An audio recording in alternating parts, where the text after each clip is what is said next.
Good evening. My name is Judy Florian. I'm the Vice President for Voter Services for the League of Women Voters of Michigan. Welcome to all of you who have joined us this evening and to those of you who are viewing this recording. We are pleased to have you with us tonight as we offer this training for our future forum moderators. LWVMI conducted moderator training back in 2019, and we felt it was time to reintroduce the training since many of our local leagues have a need for newly trained moderators. And based on the registrations, which was over 40 for this presentation, I think we made the decision just in time. Moderating a forum is an exciting and rewarding experience, which requires careful preparation and training. It offers the opportunity for great personal growth and enormous satisfaction that comes from conducting a successful forum while performing an important public service. A good moderator enhances your league's image by providing a fair and unbiased forum for voters. The moderator represents the league to the candidates, the media, and the public. Is this an awesome responsibility? Yes, it is. But your careful preparation is the key to your success. We have two excellent speakers with us this evening. Sue Acton is the Vice President for Voter Services for the League of Women Voters of Grosse Pointe. Sue retired from careers in corporate finance, lending, church outreach, and substitute teaching. She has been an active member of the Grosse Pointe League as past president and voter services director, and moderates many candidate forums both in Grosse Pointe and Harper Woods. Rhonda Craig is a current member and past president of the League of Women Voters of Detroit. She is a retired administrative law judge. For over 8 years, Rhonda has served as a moderator for several forums across Wayne County and has participated in training for new moderators. I ask that you please all put your audio on mute and that you save your questions until after Sue and Rhonda have completed their presentations. Feel free to put your questions in the chat and we will get to them when we get to the end. So with that, I would like to introduce Sue, who will begin. Thank you, Judy. There you are. All right, well, let's just jump right in. When you are planning a forum, step one is making a plan for the logistics. Far in advance, 6 to 8 weeks ahead of your forum, schedule the dates of your forums. Ideally, the date will be near the start of absentee ballot availability. So this year, that is around September 21st. So we started planning August 1st. If you want it to be an in-person forum, the first step is to secure the location. Once you have a date and a location locked in, invite the candidates. Give them as much advance notice as you can, at least 4 to 5 weeks. They may have schedules to adjust to. An email with a save the date, let me know your response 3 to 4 days hence, with follow-up calls to make sure you have a good email for them is key. At the same time, email or call your videographer to give them as much notice as possible. Once you have a date, a location, candidates, and a videographer, it's time to recruit your volunteers. For a virtual forum, you need a moderator, a tech person or producer to manage the Zoom call, and a timekeeper during the Zoom call. You'll also need someone who can upload the recorded Zoom to your YouTube page. You need a committee of 3 or 4, plus the moderator, to finalize the questions if you are selecting those in advance. We'll talk more about those questions later. For an in-person forum, you need all those people, plus 2 to 3 greeters at a table to promote your league, 3 to 4 question gatherers or hospitality people to help with room setup, gathering questions, ushering, and crowd control if needed. It's a lot, but it's a great way to involve non-board members, a one-off job is a perfect fit for some members. Okay, so your people are set. It's time to consider how you will get the questions, write the ground rules to send to the candidates, and write a script for the introduction and closing parts of the forum. About 2 weeks before the forum, send the candidates the ground rules and release forms with a request to complete and return them before the forum. Moving on. Can you flip the slide, please? Thank you. All right, I've covered a lot in that first slide of the overview already, but let's back up and look at why you might choose a virtual versus an in-person forum.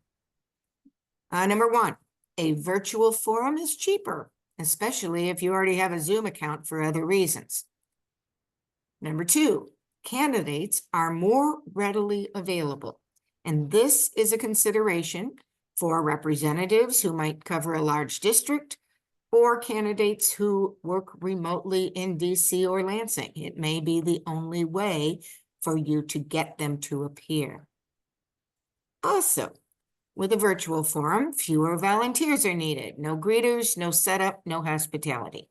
That can be nice. No need to provide any food or snacks or even water bottles. It's easier to choose a date if you don't have to locate a venue. And you don't need a videographer because Zoom's record function works just fine. But a virtual forum is not as exciting to watch. Only the candidate who is speaking appears on screen in a virtual forum. And sometimes the reactions of the other candidates or even the audience are very interesting. It is also hard to get press coverage for a virtual forum. You're recording this on your own, posting it to a YouTube. That is not necessarily a newsworthy event the way an in-person forum is. I think candidates work harder in front of a live audience, and they have to have the appearance on target at all times. Also, it is sometimes difficult to get questions from the community in advance, even if you do your best job of promoting it and advertising it. Sometimes you find the questions just don't come in. A virtual forum limits the opportunities we can provide members, especially new members. And what I'm thinking of here are inviting people to participate in a one-off thing. It is a great way to just let people know they're important to your league and they belong. And finally, some voters will only come out in person and they just don't watch later. They don't do YouTube. So moving on. So what is your job the night of the forum? Let's look at what you have to do to prepare for that night. And this will apply whether you choose to do it virtually or in person. You will be the host and the referee. You will explain the format of the forum to the candidates in writing 2 weeks before. You will explain it again to them just before the forum, and you will explain it to the audience in your introduction. You are in charge. You are the one who maintains order at all times. You have to be the one to ask the questions fairly and give every candidate an equal opportunity to speak, all while being alert to maintaining decorum during the forum. Next slide. So, how do you do all that? You plan and you prepare. You know the rules, you know your script, you know how you will manage the questions. You come in with a professional demeanor and appearance. While not required for an in-person forum, a suit jacket is an appropriate choice. You project confidence, which is easy because you are prepared. You keep a sense of humor. It puts the candidates and the audience at ease. You are always politically neutral. And finally, you are a person with good coping skills. one who can think on her feet when something goes wrong. Again, project confidence.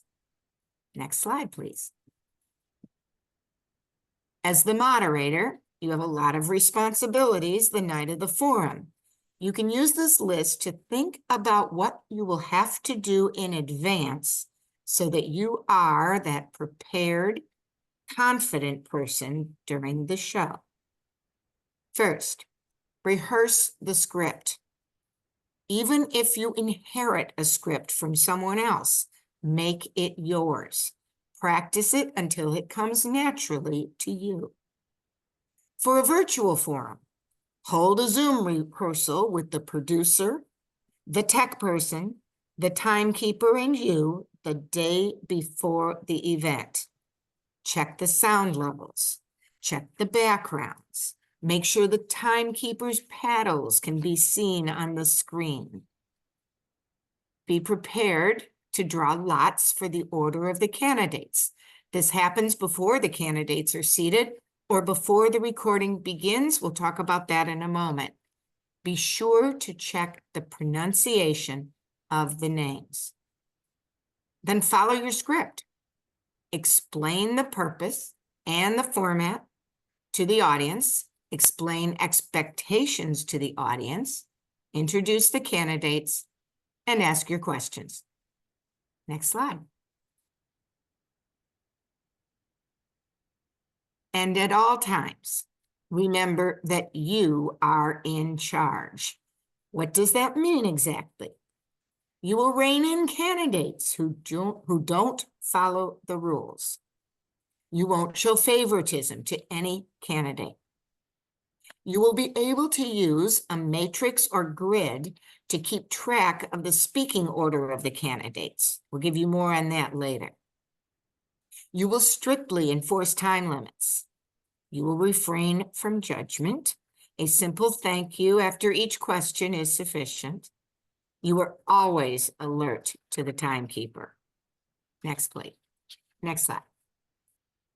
And here are some other things to keep in mind when choosing a moderator for your forum, whether that is you or someone else. Your moderator should be a trained league member who has participated or volunteered in at least 2 forums. If it is possible, select a moderator who is not a constituent of any candidate appearing at the forum. Consider trading moderators with a neighboring league to avoid any appearance of bias or partisanship. Now, the moderator usually works closely with and gets the support of the league's voter services director or other league member to plan the forum. An experienced moderator might also work directly with an organization that is co-sponsoring the event. Next slide, please. All right. Part of the preparation you will do is planning how to get the questions for the forum. And there are a lot of possibilities. Let's talk about the in-person forums first. If you are holding an in-person forum, one way is to come prepared with index cards and pencils to pass out to the community. Have question collectors available to collect the cards and turn them over to 2 or 3 trusted, nonpartisan question sorters. The question sorters seed the stack with 2 or 3 general questions, and then they work quickly to send the community questions to the moderator after they have screened them for appropriateness or redundancy. Or you could post on social media or your website that you want questions from the community in advance of the forum. Prepare a form for people to submit their questions electronically. Hold a meeting with your trusted question sorters the day before the forum to choose the questions to be used. In our league, we make it a practice to choose 2 or 3 extra questions so that the moderator gets the final say in what she asks. because the moderator's confidence and comfort level with all those questions is important. Or you could have an open microphone for audience members to ask their questions directly. Be prepared with a few seed questions in case there aren't enough questions. This one, I have to admit, is risky because there are no question sorters acting as intermediaries to determine appropriateness and or redundancy. So that one is do at your own risk. And always solicit questions directly from your Observer Corps members. They are an invaluable resource because they have been attending the city council or the school board meetings so that they know what the issues are. Now, if you hold a virtual forum, you have fewer options. You can solicit questions from the community, just the way we talked about for an in-person forum, including meeting a day before with the question sorters. Or you could have a question sorter on the Zoom call to take questions that are put into the chat and ask the moderator selections from these. Be aware that issues may arise about the questions that were, or especially weren't chosen to be asked, though. The moderator should be prepared in case of controversy. And again, always solicit questions from your Observer Corps. A few key points. Have a team of 3 to 4 people to be the question sorters. It helps with fairness. It helps with implicit bias issues to have several people discuss the issues and the priorities in advance. Always have a few extra questions. If you need ideas, there are sample questions on the League of Women Voters Michigan website, LWVMI website, and these are questions targeted to a variety of positions. Please draw from those if needed. And finally, even if you are asked at the end of a forum, never release the questions, even the unused ones, to the media or the audience member. It is our policy. Next slide. And one last consideration before a virtual forum begins. Have a rehearsal. Have it on the day before or at least the morning before to iron out any issues. Include the moderator, the producer, that's the one who will welcome the audience and introduce the moderator, the timekeeper with her paddles, because sometimes with a background, those paddles just don't show up properly. The technical coordinator, who is the one who arranged the logistics and who has the cell phones and emails for the candidates in case they have technical difficulties during the forum. Check your backgrounds. Are they consistent? Check your names on the screens. Check that the timekeeper paddles are visible. Check that the tech coordinator is able to record on Zoom. And again, the contact info for the candidates is important to have in case they have technical issues. We have had situations where they've dropped off the call, need to be called, get back on.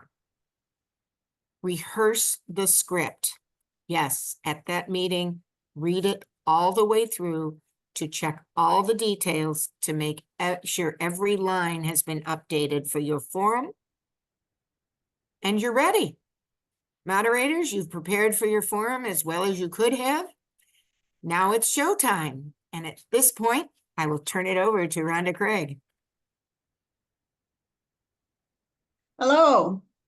Now, there are several methods for determining the candidate's speaking order. Some people use objects, strips of paper, or sticks to draw lots. For a virtual forum, I found that if you use little strips of colored paper and you have the numbers on the back, that works well because they could say, okay, I pick red, red will be 2, yellow would be 1, and so forth. Each object has a number and each candidate will select 1. The number indicates the speaking order with number 1 starting the opening statements. The order is reversed for closing statements. Once the order is determined, make a decision how to handle late candidate participations. Sometimes people don't, if they're not there 15 minutes before the forum, then you might eliminate them from the forum altogether. Or if you determine if they're maybe 5 minutes late, we can add them at the end, and they will be just the last ones in the order for the speaking. So you have to make that determination before you start the forum. Next slide, Judy. Okay, the moderator meets with the candidates. They introduce themselves. As Susan said, you are in charge, and so you make sure that they understand that you are the big dog, okay? Candidates are supposed to start report before the forum. You draw lots for the speaking order. You confirm the correct pronunciation of the candidate's name. The other day I had a candidate whose name was B-I-V-I-N-G, Bevins. But he pronounced it Bevins. So I had to put that down on the forum on my little cheat sheet next to his name, that he pronounced it Bevins and not Bivens. And another thing is sometimes, and it's suggested that whether you call a Miss, Mr., Ms., whatever, you might just try Candidate Jones or Candidate Smith. Confirm that they've signed the ground rules and the consent form that they received. And at this point, before you respond to any last minute questions, as I said before, make little notes on your grid sheet on how to pronounce any names. Next, okay. As I said before, you can just say Candidate Jones or something like that. Repeat, sometimes clients, or I'm sorry, clients, I'm still back at work. Candidates will ask you to repeat questions. Just take your time and repeat the question. Make sure that you don't show any particular emotion while you're doing this, because you're supposed to maintain impartiality. We'll use the question grid, and we'll get to that in a minute. Manage your time. And we'll talk about that to make sure try to calculate how many questions you have before the forum is supposed to end, and refrain from any type of judgment. Be alert to the timekeeper. Make sure that the timekeeper is on time. Sometimes the timekeeper may not be as attentive or is distracted, and they've let the person go over time, the candidate go over time. So you should also be a little bit aware of the time. You're a busy person during a forum, but that's part of the job of being a moderator. Next slide. Okay, determining the length of the forum. This can be sometimes difficult, but it's easy once you get started, and especially if you don't have a lot of candidates. Determine the number of questions asked based on the number of candidates. You determine the length of the opening and the closing statements. Usually opening and closing statements are 1 or 2 minutes. And say, for instance, you have an example, you have a 60-minute forum with 4 candidates. The opening and closing statements are 2 minutes each. That means 2 statements times 2 minutes times 4 candidates equals 16 minutes. So you know you have 16 minutes for your opening and closing statements. The questions are typically 1 minute in response, but it depends on what you and your producer or your group have determined how long the questions will be. So if you have 10 questions and each one will be 1 minute, and you have 4 candidates, that will be 40 minutes. And as I said before, your closing and opening remarks, if there are 4 candidates and they're just 1 minute, that's 4 minutes. It's the moderator's discretion to determine when to ask the last question. If you see that you're running late, or you may not be able to have that last candidate answer a question, then you may not ask that question at all, because all candidates should be given an equal opportunity to answer all the questions that you have provided and you have asked the other question.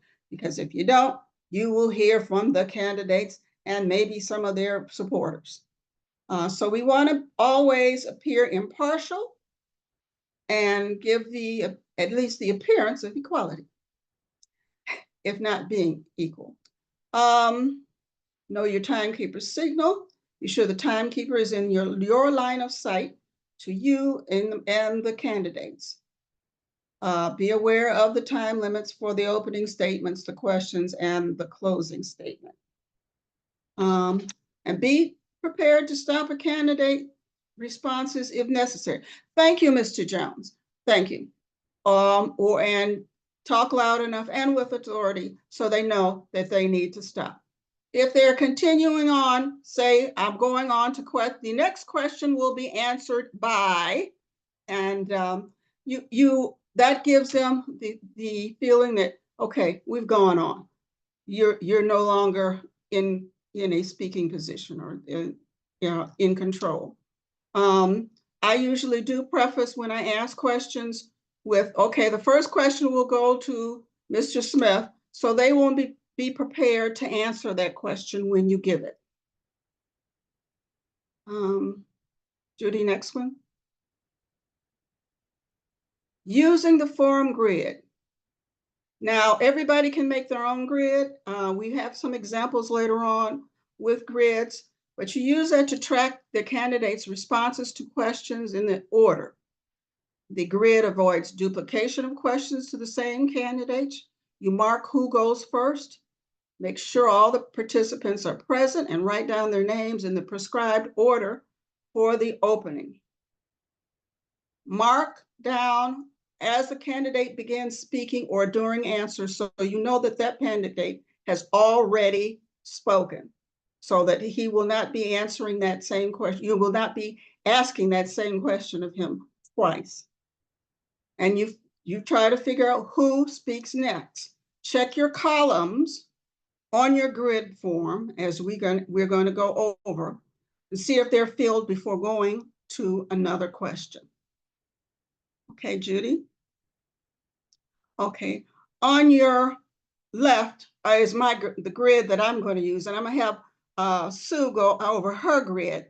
But if you notice, I have in yellow and the number 1, that's the person will go first in the opening.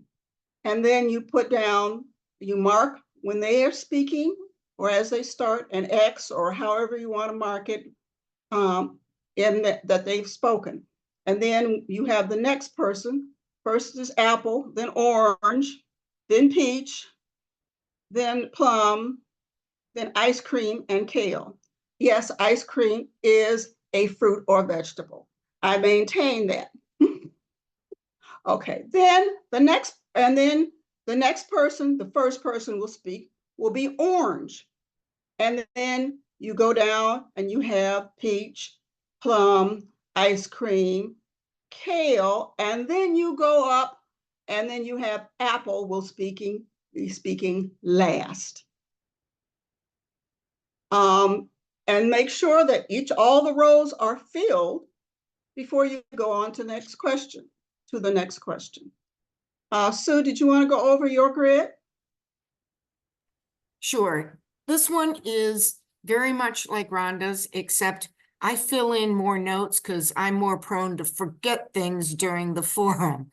So I start in that upper right-hand corner, and I know that the script that the producer is going to say and the moderator is going to say before we even get to the questions, the part where we say, welcome audience, and tell you a little bit about the league.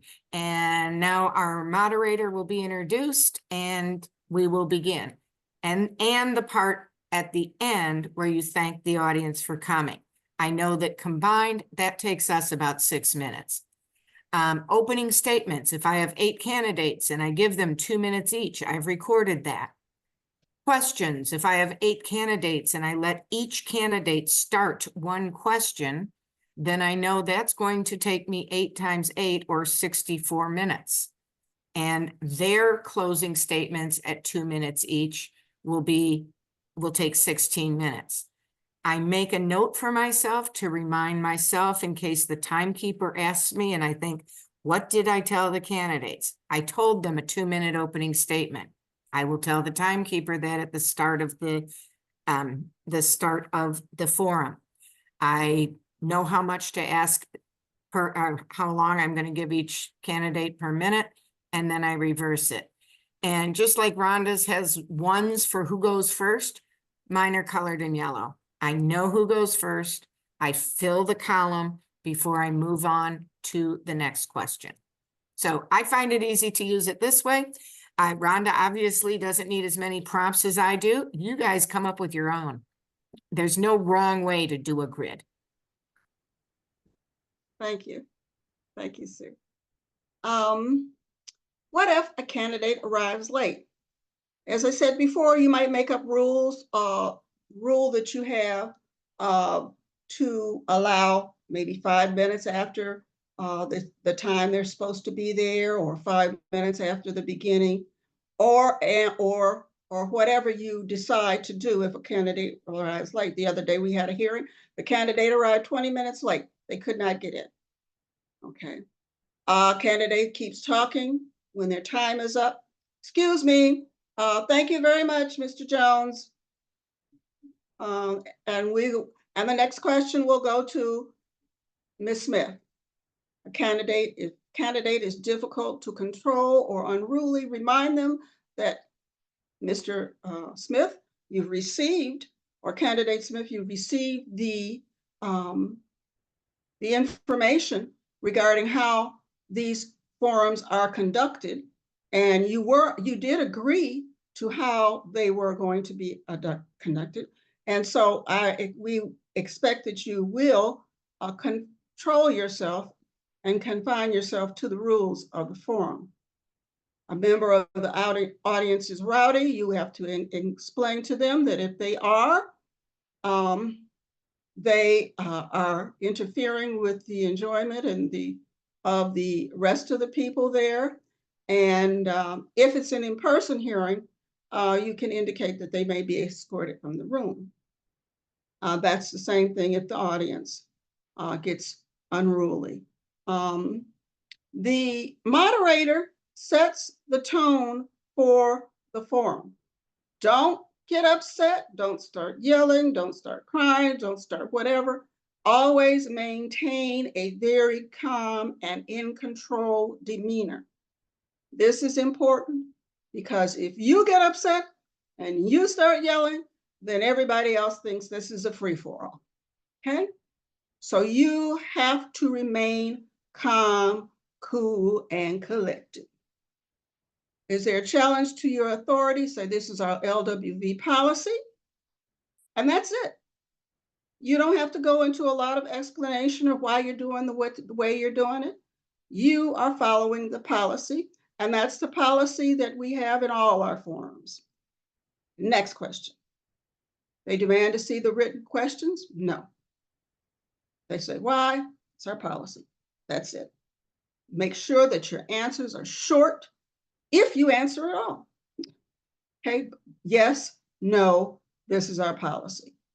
That's it. Because the more that you go into expound into why they can't do this, why they can't say this, why this can't happen, then the more they have to pick at you and want an argument. This is not a situation in which you are listening to arguments. This is a forum in which you're in charge. Is that the last? That's Okay. the last one. Also, I had some statements I wanted to make. Make sure you have water. You'll be speaking a great deal. Your mouth will get dry. You'll get thirsty. Make sure you have some water there. Take your time. You're not running a race. Take your time so you don't get flustered. Relax.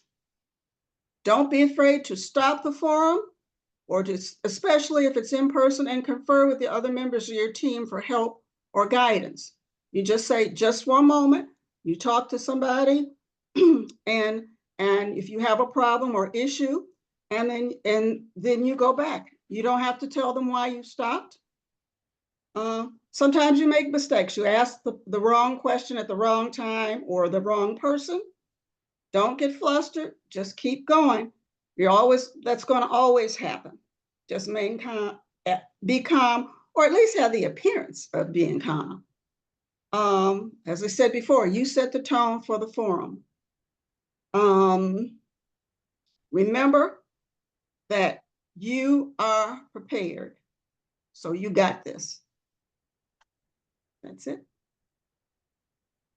Great. Thank you, Sue, and thank you, Rhonda, very much. Now it's time for questions. Do we have any questions in the chat? The question I have first is, will we get a copy of these great slides? Yes, you will. That will be put on the LWVMI only page, the member only page. And you will also get a copy of the recording so that you'll be able to refer back to that. What is the maximum amount of candidates that should be able to participate in a forum? Sue or Rhonda, either one of you? It depends. I might be having a forum with 22 school candidates.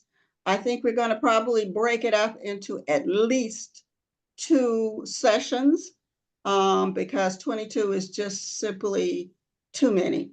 I've held forums for 10 people. That was extremely difficult. So I would say no more than 10 at a time. Sue? I can agree. The most that we have had in Grosse Pointe is 10 candidates. And I will tell you, we've done it 2 ways.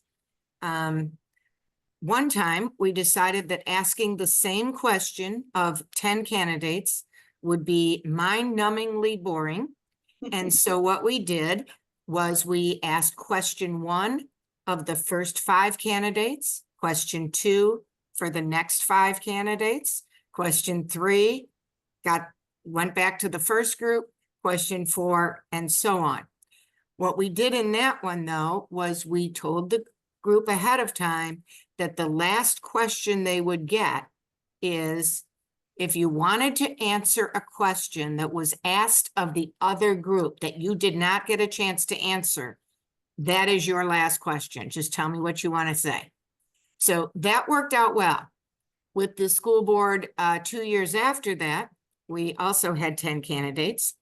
And we had decided that this election was so controversial that we needed to ask them all the same questions.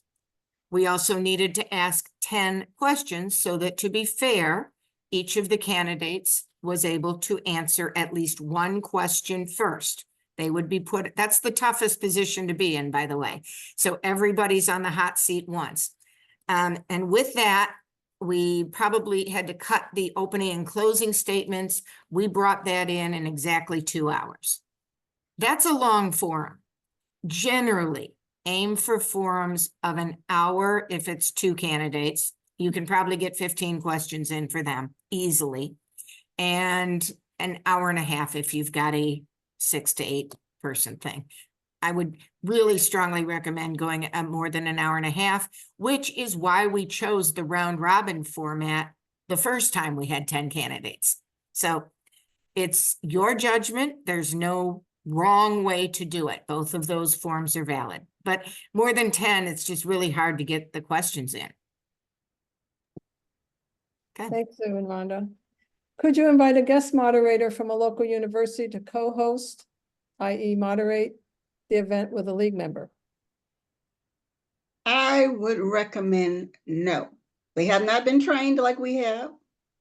And unless they are an LWV trained moderator, I don't think that they may be able to participate in the forum other ways, but not as the moderator.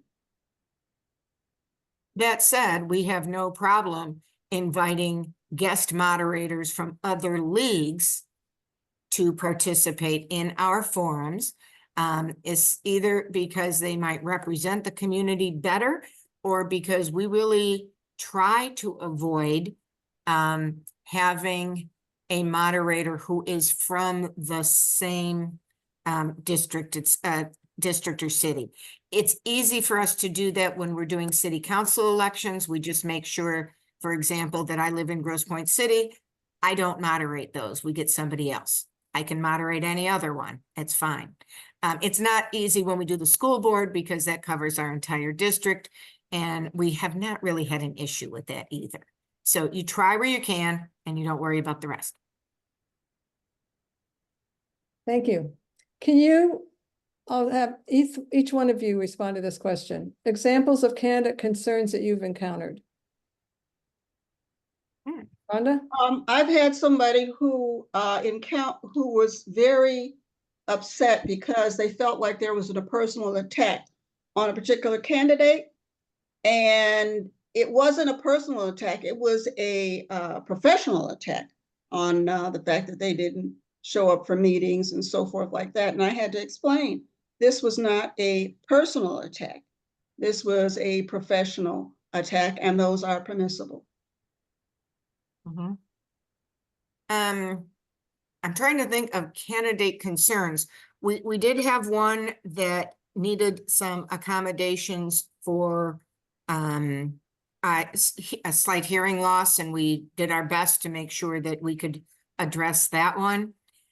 There was one time I skipped over a candidate. She raised her hand. I looked back at my chart and I fully acknowledged. I said, I'm so sorry. You may answer the question now. I mean, these things happen. I can't think of anything we've had that has been more dramatic than that. Yeah, I haven't had. We're straight on it, you know. We set the tone. Right. If you act like Darth Vader, they will leave you alone, basically. Okay, any hints on how to select and train question sorters? Sure, I'll speak a little bit to that. Your question sorters are people that have been in the league for a while that especially value your nonpartisanship. They are going to be put on the spot, especially in a live forum where you're taking questions from the floor, and everyone in that room, they've bothered to show up, they've bothered to fill out a card, they want their question asked. And these people are on the spot to not only phrase that question, sometimes rewrite that question so that it can be stated in a fair, non-judgmental way, but then also not ask 6 questions on the same topic. So that's really important. You also have to be really clear with your members. For example, recently I was asked by a member to be a question sorter in an upcoming school election. And I had to say, I'm really sorry, but I see you commenting on the school board all over Facebook. Everybody knows your views on the school board. You cannot be a question sorter. And she said, oh yeah, I forgot that. No big deal, but be firm. That's it. And also be aware that you do have instances like that, where there are people making comments on Facebook about certain issues, and you do not want them to be involved in those aspects, of the forum. For transparency reasons, we announce our question, who the question sorters were, and we don't want them to be the ones that were all over Facebook. It just can't be. Okay, have either of you encountered a disorderly candidate and or a disorderly audience member? Christina's shaking her head. Not really. I haven't. Sometimes they get a little loud. Why don't you answer why didn't you answer the question I gave them? This was an in-person hearing, and we don't answer that. When or we say this is policy. When we were a bit concerned a couple of years back about our school board forum having the potential to be unruly because our board meetings had been so unruly recently, we just staffed up. We had 10 league members that were instructed, if there are any issues, swarm them. Just go stand over them. they needed to be intimidated on how to act properly. We had absolutely no issues, which was fine. As for the candidates themselves, they are supposed to be there to impress. And so we don't get disorderly. The worst I ever had was a candidate that wandered off to take phone calls in between his answers, but you know, he was back on camera when it was time. So what are you going to do? The audience themselves were confused. It was an in-person one, but you know, what are you going to do? It wasn't really harming anybody but him. Yeah, and it's important for you to, you know, not get upset and not get perturbed and show no emotion. I had to be very strong in hiding my emotion when a candidate started singing the theme to Gilligan Island in his opening statement. Oh, and for the one that took a phone call, if he had missed his turn, he would have missed his turn. I mean, there was no question about that. Just whatever. Anyway. Should you assure candidates there will be no personal attacks? Sure. We indicate that there should not be any personal attacks in the information that we send the candidates before the hearing, before the forum. But we don't make a individual statement because some candidates do go off script and we have to rein them in. That's And- fair. And part of your ground rules and also your waiver form should indicate that the agreement is they will not make personal attacks against other candidates. So that will have you covered as well. In a live forum, do you ask the audience to not record any portion of the forum? Yes, they should not be recording separately. Our forum is being recorded for them, posted on YouTube, and the ground rules say you may not use portions of that for your own benefit either, although we do allow them to post the entire thing on their website. Yeah, that's a part of a script usually. Yeah. Okay, those are all the questions from the chat. Does anybody have a question they just want to ask right out here now? Okay, I do want to remind you that we have the candidate forum guide that was developed a year ago that is on the LWV MI members only site. It's got lots of good information in it, not just about moderators' responsibilities, but all aspects of candidate forum planning. So it is password protected. So if you want the password, just let me know and I'll be happy to give it to you. Ellen, you thought of another question? Yes, I did. Sorry. No problem. Something that was brought up, and especially when you have a lot of candidates, have you ever done, I don't like the phrase a shotgun round, but I don't know what other, in other words, like ask yes, no questions, like really quick, like do you support cell phones in schools? Just go for every candidate, yes, no. Or, have you ever heard of doing that? Just a round of yes, no questions. That's a very effective method to get some simple questions done and out of the way instead of having a long conversation about it or giving everybody a minute. That's a good way to get some good information out quickly. I will agree with that. I have to admit we had two problems when we tried it. Number one, we had some candidates that just couldn't answer just yes. They insisted it was a more nuanced question, and then they took more time than we could do. And we had complaints afterward that it didn't work out as well as we thought it would. They wanted to explain. I would agree with Sue. Yeah.